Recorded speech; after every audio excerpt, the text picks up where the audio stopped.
So you may already be aware of LG and Samsung's 360 cameras, but did you know that there's one that's been around for about 3 generations now? It's Josh Vergara from Android Authority. What's going on, everybody?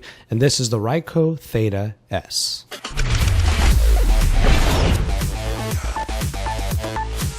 The third iteration of the Ricoh Theta comes to South by Southwest, and we got to take a look at it and see how it stacks up to a couple of the other 360 cameras that we've seen in the mobile space today. But the Ricoh Theta S is a high-spec model that complements the regular Theta and comes with high-resolution 1x2.3 12-megapixel CMOS sensors that both stitch together a 360 capture. Now, it can do a 30 frames per second full HD video capture as well, and low-light performance should be okay with a f2.0 lens.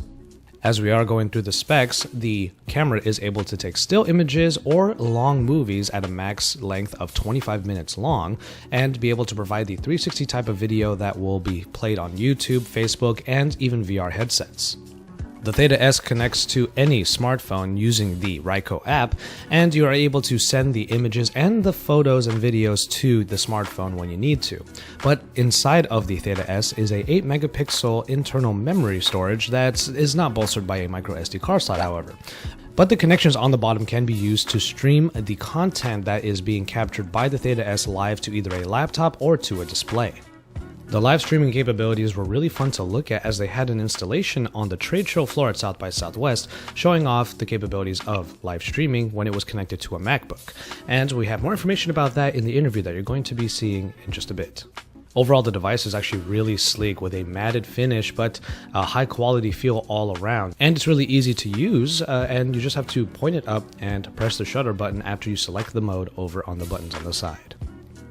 All right, and actually you could probably just see us on the feed. Yeah, we're right all here. in frame here, including the camera. So there is a live streaming component to the Theta, right? Yes, it will stream via USB to any laptop device. What you're seeing is the raw feed here from the camera unstitched. So what you see on your mobile device through the app is a stitched together component where both sides are connected and the lens distortion is corrected for. So if you watch my hand here, you'll see it rotate from one side of the image to the other side of that plane, because that's the 360 where the images divide. Yeah, so this is what it would look like in a video editing software. I mean, I could see myself changing planes exactly. right there. Yeah, that too. Yes, if you're editing still or video, the file formats are JPEG and MP4. It can be used in editing software, but this is what you look like, the image looks like in a native form without stitched together through the application. So do you see live streaming, especially for events, for example, like South by Southwest, becoming a very common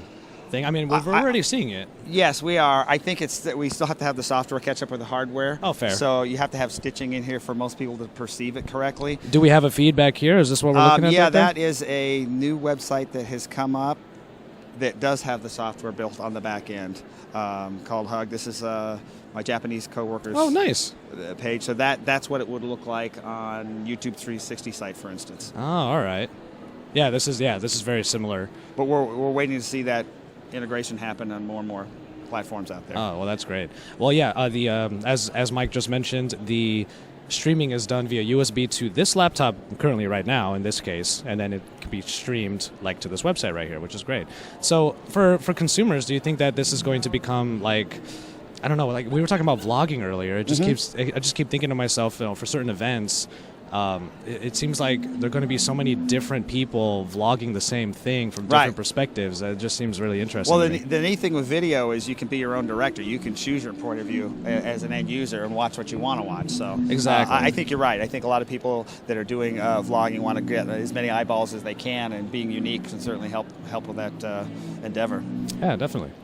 The Ricoh Theta has been recently released and retails for $349. So if you're looking for a camera from a company that has been doing a 360 video for a little while now, Ricoh may be the great alternative that you have to upcoming peripherals like the Gear 360 and the LG 360. Keep it tuned to Android Authority for even more from South by Southwest as we bring you all of our coverage from Austin, Texas. But also, remember that we are your source for all things Android.